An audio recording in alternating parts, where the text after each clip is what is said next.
علی حیدر زندہ باد۔ دیکھو اللہ پاک کا انداز، دیکھو کتنی اندازے کی بات ہے کہ ابراہیم کو تسلی بھی دی، تیرا خواب جتنا تمہیں ویکھے آئی وہ تو پورا ہو گیا، لہذا اب یعنی بار بار اسماعیل کی گردن پر چھری نہ چلاؤ، ٹھیک ہے؟ یہ جو دمبا ذبح ہوا ہے، چونکہ دمبا ذبح ہونے کے بعد بھی ابراہیم علیہ السلام کا خیال تھا کہ میرا خواب ترائے گیا، آج اسماعیل پر چھری چلاؤں تو عرب فرماتے ہیں نہیں بس ہو گیا، معاملہ ہو گیا، جو یہ معاملہ ہوا ہے نا، وہ تو میرے مصطفیٰ کا نور ہے جو اس کے سینے میں ہے، اس کے پیشانی میں ہے، وہ آنے والا ہے، ہم نے اس کو بچا لیا،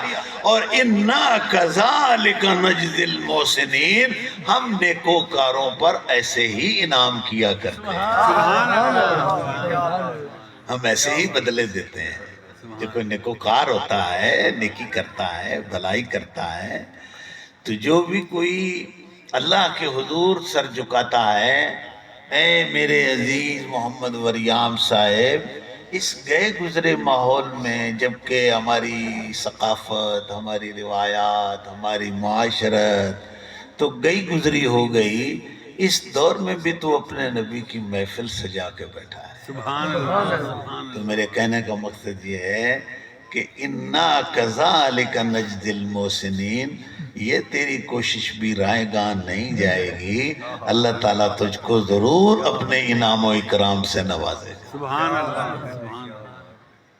اللہ تو نیکوکاروں کو